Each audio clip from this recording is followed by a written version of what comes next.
In a previous video, I showed how to film an overhead cooking video using a ring light and an iPhone.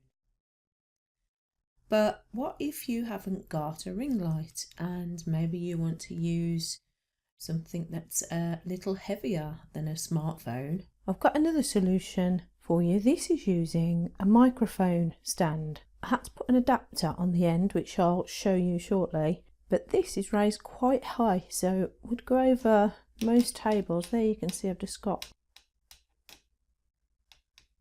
a table there.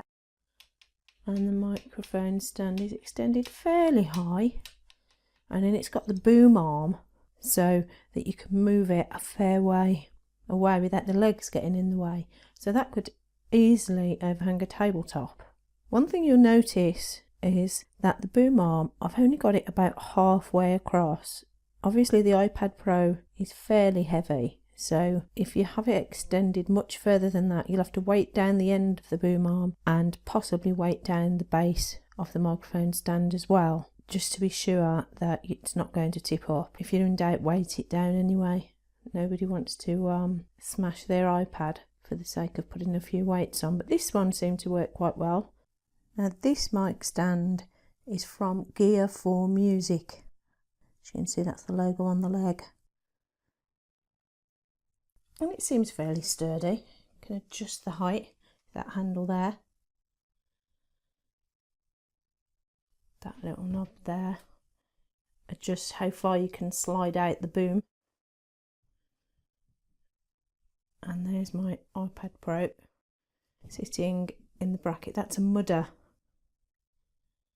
bracket, which I'll show you afterwards. And you can see the underside of it holding my iPad. That little silver part there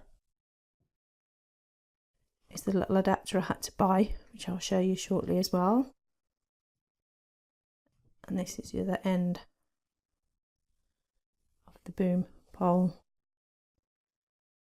And that seems to work quite well. Shake it a bit, you can see that's fairly sturdy. Now obviously when you get the microphone, it's going to have the attachment on the end for the microphone holder, so you need to take that off.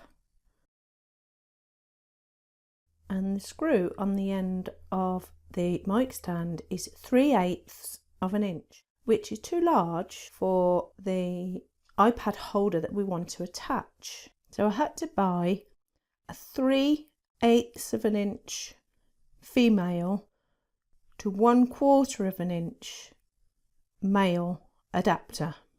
And these are cheap and easily found. And now you can attach the iPad bracket onto the end of the mic stand. I did find that the mudder was slightly more secure than the unbranded bracket that I'd got, so just something to bear in mind. There wasn't much difference, but it just did seem that little bit more secure. I hope that helped some of you out. If you'd like to see more of my videos, hit the subscribe button and don't forget to click the little bell to be notified when I bring out new content. See you later.